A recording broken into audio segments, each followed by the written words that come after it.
ሰላም እንዴት ናችሁ? እንግዲህ ይሄንን ቪዲዮ ስታዩት ማታመጭብን ነገር የለም እንደምትሉ ተስፋ አደርጋለሁ። እንግዲህ ሚሽናሻ ወይም ቤንሻንጉል ጉሙዞች ምንድነው እንደዚህ የሚያምርባችሁ? ምን በልታችሁ? ኧረ አያምርም ጋይስ እንዴ ምንድነው እንዲህ የሚያምርባችሁ ከለራችሁ ምናምን ለምትሉኝ ሰዎች ነው ይሄ ቪዲዮ። እንግዲህ ዛሬ ደግሞ ስለ ከማ አሰራር ነው ማሳያችሁ። ከማ ወይም ካዋ እንዲሁም ደግሞ በኦሮሞኛ ሴዶ በመባል የሚታወቀው ምግባችን ነው። በመጀመሪያ ይሄንን ያሾተሬ ግብአት እናዘጋጃለን።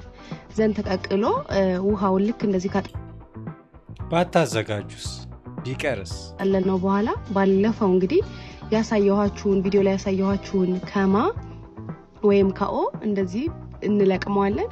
ዘን ሚጥሚጣ፣ ነጭ ሽንኩርትና ዝንጅብል እንዲሁም ሌሎች ቅመሞችን ጨምረን ልክ እንደዚህ እንፈጫዋለን። ይሄ ልክ ላም ሲልልን ቀጥሎ ደግሞ ከማውን እዛው ላይ ትኩሱ ላይ እንፈጫዋለን ማለት ነው።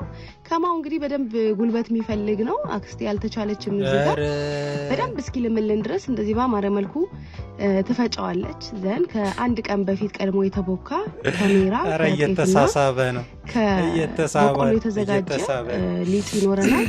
ከዛ ልክ እንደዚህ ባማረ መልኩ ታገነፋዋለች። በደንብ ገንፎ ይፈልጋል። ከዛ በኋላ ባህላዊ ቃለን ማራ በመባል ይታወቃል። እዛ ላይ እንዲህ ባማረ መልኩ ጠፍጥፋ ታዘጋጀዋለች። ከዛ በኋላ ሳይቀዘቅዝ ለመብላት እንግዲህ እዚህ ጋር ቅድም ያጠለለችውን ግብአት ከማው ጋር በማቀላቀል እንደዚህ ያማረ ምግብ ታደርስልናለች ማለት ነው።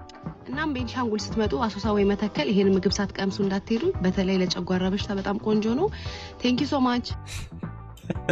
እውነት ነው፣ ለጨጓራ በሽታ ጥሩ ነው። አንድ አልጦት ይወጣል ጨጓራችሁ። አይ የባህል እናከብራለን። የባህል ምግብ መሆኑን ግን ማን ይዝለገለጋል አይገልጸው።